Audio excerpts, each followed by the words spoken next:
Good morning, students. Today we shall start the first chapter of our syllabus, that is waves.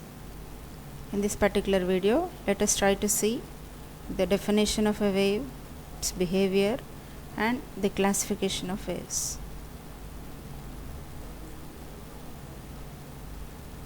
In this particular picture, you can see different types of waves that we come across in our daily life. That is, in this one, you can observe the X-ray, and this is a group of persons playing instruments, and here a group of people singing songs, and this is something related to earthquake, and these are the tidal waves. These are the rays coming from sun, that is ultraviolet rays, we can say, or visible light, and this is something related to satellite communication. So these are the major applications of waves that we see in our daily life. But before understanding them, let us try to see what a wave is. A wave is nothing but a vibration or a disturbance in space. That is, this can be easily understood by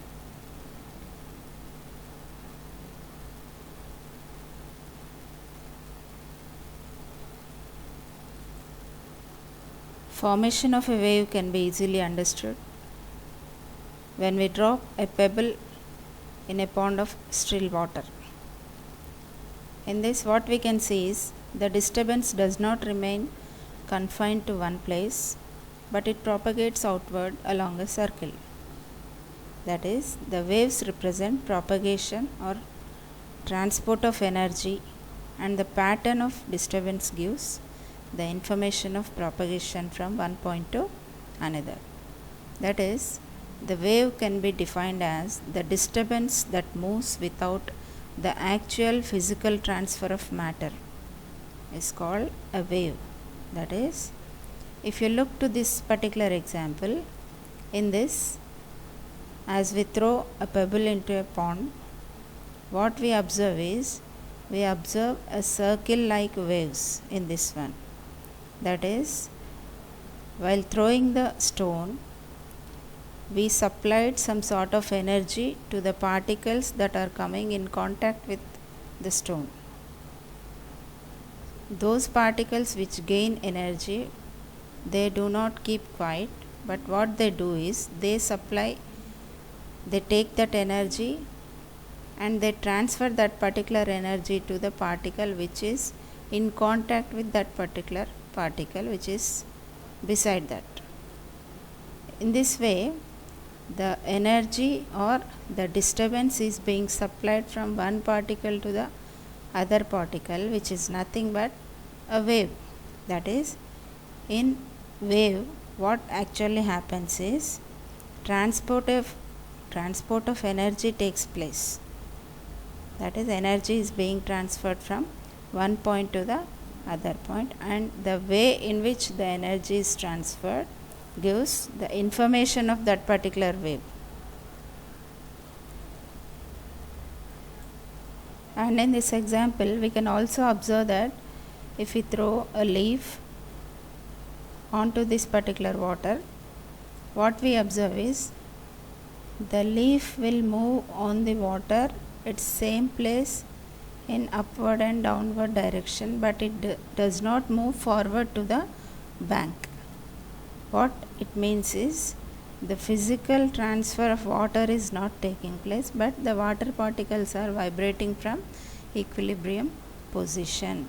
That is, again we can define the wave as the disturbance that moves without the actual physical transfer of matter.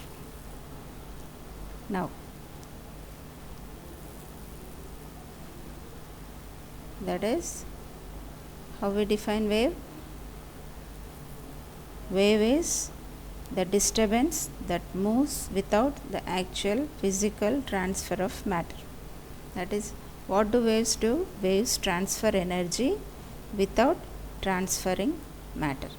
Even in tides related to sea also, we can see that the water tides come in which the level of water is increased at particular places which we call as tides, but the water will not move forward to the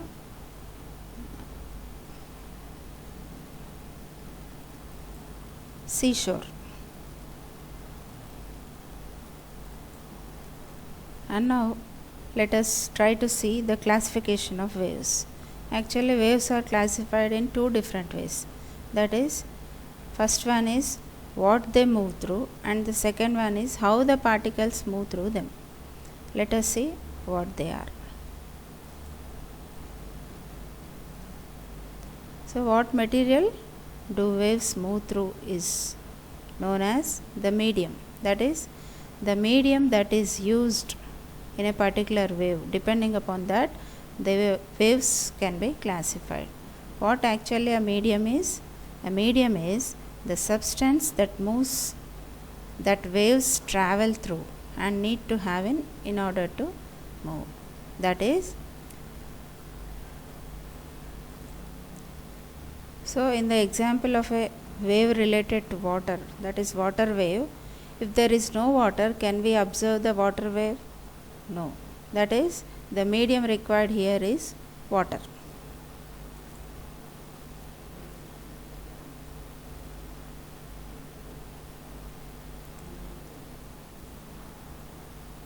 So again, waves are classified according to what they move through.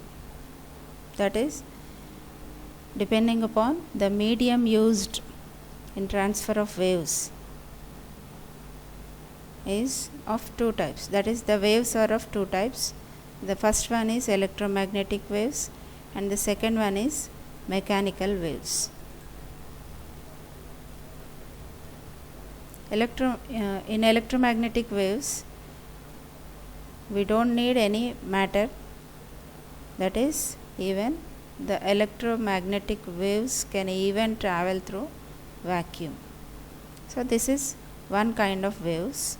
These are the different examples of electromagnetic waves, that is gamma ray, X-ray, ultraviolet ray, visible ray, infrared rays, microwaves, radio waves. We have a separate chapter for the study of electromagnetic spectrum, in which we will be studying all the types of electromagnetic waves. See, in this one you can see types of electromagnetic waves, that is radio waves, microwaves, infrared waves, visible light, ultraviolet rays, X-rays, etc. Now coming to mechanical waves. So mechanical wave is the other kind of waves in which a wave must and should need a medium. That is, without medium, the mechanical wave cannot propagate. That means it requires the particles of the medium to vibrate in order for energy to be transferred. So the examples of mechanical waves are water waves, waves involved in earthquake, that is seismic waves, sound waves, waves that travel down a rope or a spring. The other method of classification is according to how particles move through them. This is the major type of classification that we study in this particular chapter. That is, the first one is transverse waves, and the second one is longitudinal waves.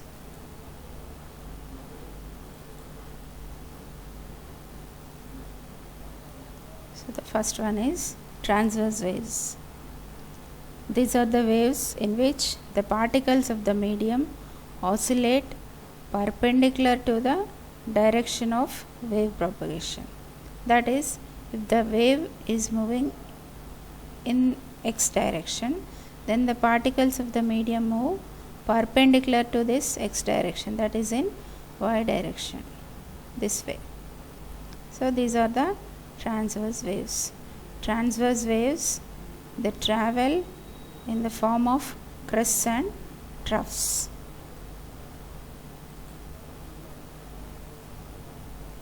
See, this is the example of a transverse wave. That is, the particles of the medium, let us assume the direction of wave motion is along x, and the particles of the medium are moving upward and downward in this way, right?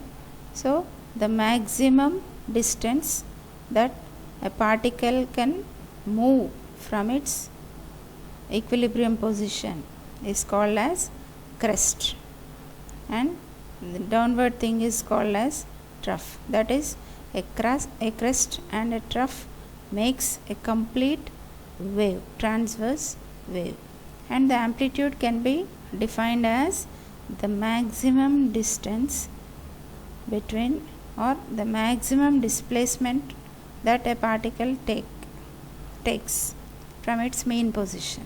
This is the amplitude. That is, the particle cannot move more than the amplitude distance. Now, the wavelength. The term wavelength is frequently used in waves. So, wavelength is given by lambda, and it is defined as the distance from crest to crest or trough to trough. It is expressed in meters because it is a distance. That is, the distance between two successive crests or successive troughs is called as the wavelength. Now we have the term amplitude, which is denoted by capital A. It is the distance of crest from the midpoint of the wave, that is the mean position. The second types of waves are longitudinal waves. The longitudinal waves are the waves in which the particles of the medium oscillate along the direction of wave propagation. That is, if this is the direction of wave propagation, even the particles also will move in the same direction. So the particles move parallel to the motion of the wave. So these are the longitudinal waves. And the transverse waves, they propagate through solids and strings, whereas the longitudinal waves propagate through solids and fluids. So longitudinal pressure waves are nothing but sound waves. They can travel or they can propagate in air.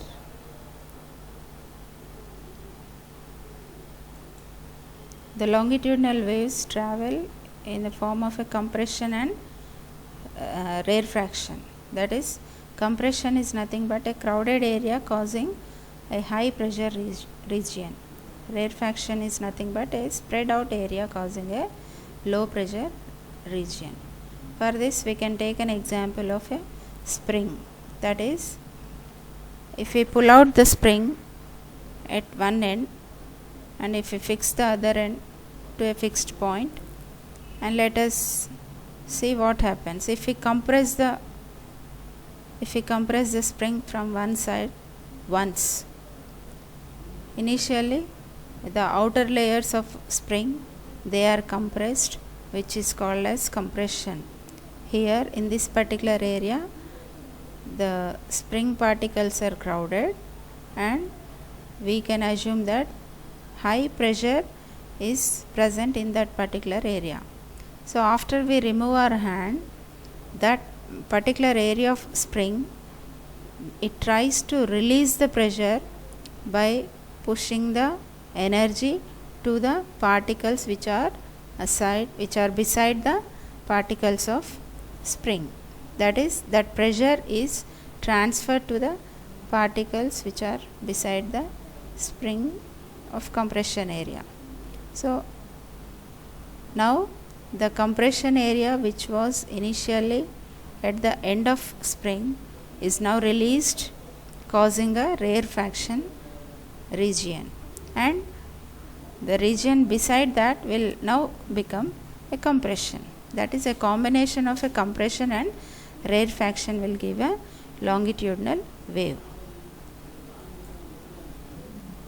See, in this particular figure, you can easily understand the formation of a longitudinal wave.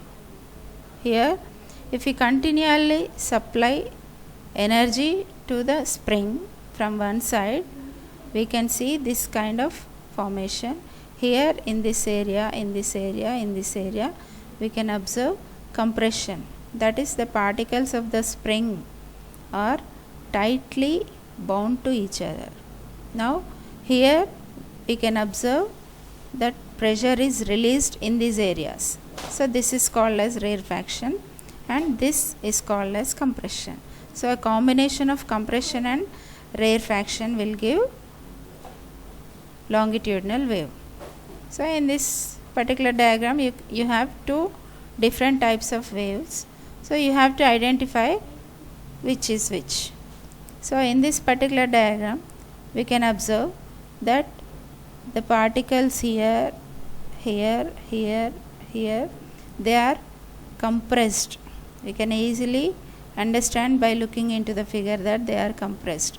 So these are the compression areas, and in between compression areas we find rarefaction regions. So this is nothing but a longitudinal wave, and in this one the particles are moving in perpendicular direction to the wave motion. So this is crest and this is trough. This is crest and this is trough. So this is nothing but a transverse wave. So in this also we have another example of a spring which is tied at one end. The other end we have two types of forces applied. One is horizontal force, the other one is vertical force. If we apply horizontal force and push the spring at one side, we can observe that longitudinal waves are formed in the form of compression and rarefaction. And here if we pull the spring vertically a number of times, you can observe this kind of motion in the spring. That is, this is the crest and this is the trough. So this is a transverse wave, and the distance between two successive crests or troughs is called as wavelength. Now let us try to define different wave characteristics. The first one is frequency. That is, while studying the features of any wave, we come through few terms which are called as wave characteristics, in which the first one is frequency, which is denoted by small letter f or nu. Greek letter is nu. It is defined as the number of waves that passed a fixed point per second. That is, in 1 second, how many complete waves that can pass through a particular point is called as frequency. The units for frequency are hertz, which is given by Hz. So frequency is the reciprocal of time period. And the second wave characteristic is time period, which is given by capital T. The time it takes for a wave to travel a distance equal to wavelength. That is, time period is nothing but the time taken for the particle to travel through one complete wave is called as wavelength. The units for time period are seconds, and again the time period is nothing but the reciprocal of frequency. The third characteristic is wave velocity. So wave velocity is nothing but displacement by time. So wave velocity is defined as the distance travelled by a wave crest in one period, that is one time period. So units are again meter per second. So velocity v is given by lambda by t. Lambda is nothing but the distance between two successive crests or troughs divided by the time period. Lambda, units for lambda are in meters and units for time period is in seconds. So the unit for wave velocity is meter per second. Now let us try to understand the behavior of a wave, that is in different conditions. That is, the first one is a wave meets a hard surface like a wall. And then let us try to understand, if a wave enters a new medium, what happens? And then if a wave moves around an obstacle, what happens? And if a wave meets another wave, what happens? By these four things we can understand four different characteristics of a wave. The first one is reflection. When a wave hits a surface through which it cannot pass, it bounces back. This parameter is called as reflection. So reflection does not change the frequency or speed of the wave, but wave can be flipped upside down. That is, if a wave, let us say a transverse wave, is coming in the form of crests and troughs, is moving along this line, okay, and if it comes across a strong wall here, then what happens is, if a crest is coming at this point, then the wave, by not changing either its speed or frequency, it just returns back in the form of a trough, this way. If a wave is coming in this direction, okay, like a crest, it will return as a trough. This is called as flipped upside down. Now let us try to understand what refraction is. So refraction is defined as the bending of a wave as it enters a new medium. That is, if we have two different media,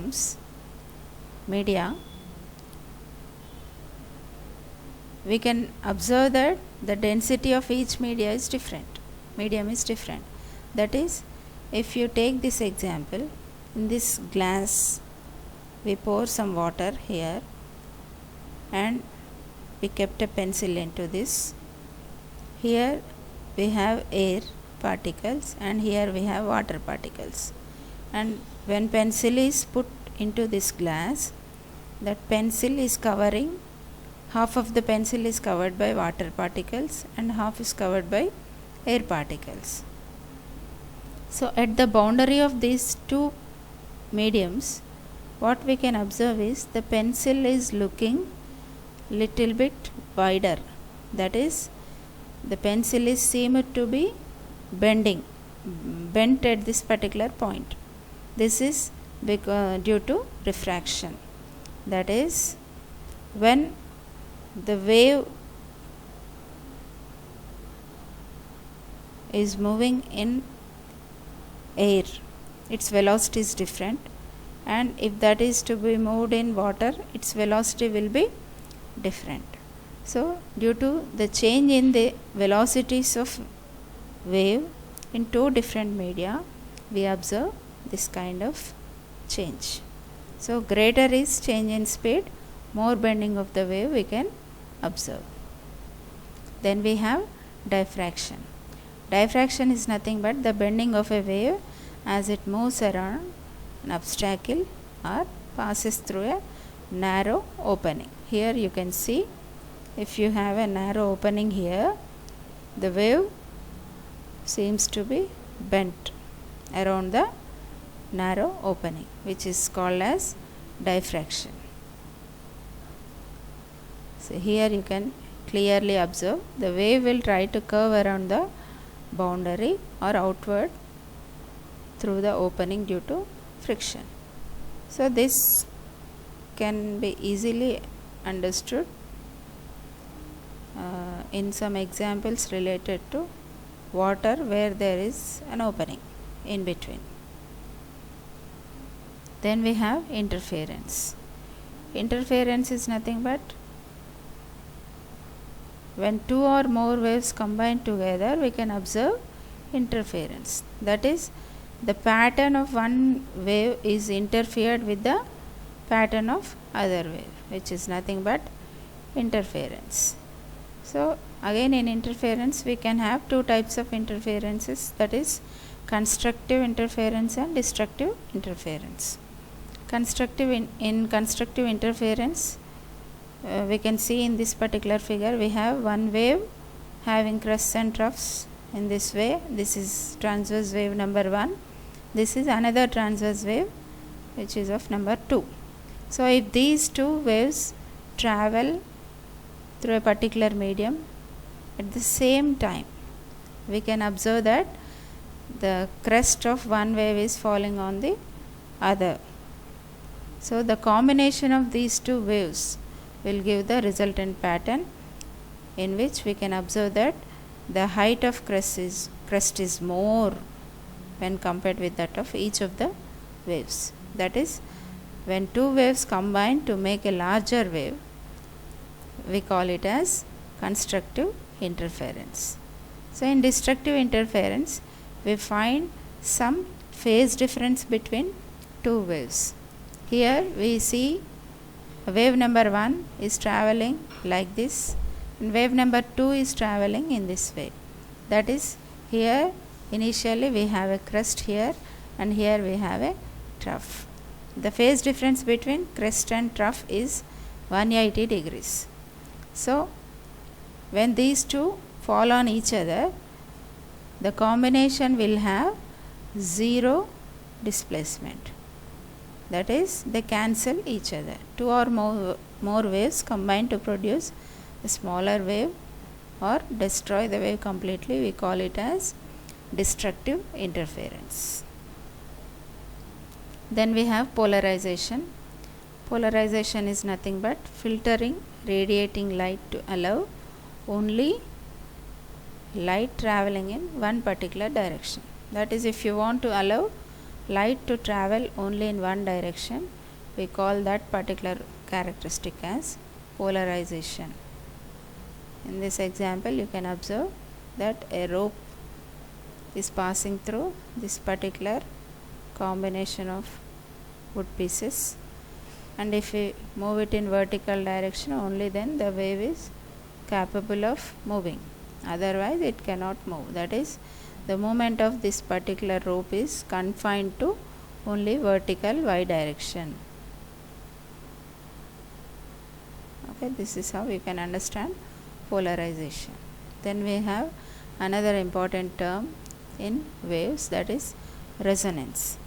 That is, every object will have some natural frequency with which it can vibrate. So we can also make a particular object to vibrate by applying some external force.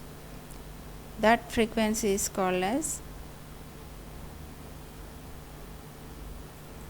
vibrating frequency. When natural frequency is equal to the vibrating frequency, then we call a particular thing called as resonance to take place. That is, when the object is in resonance, we find that its amplitude is more.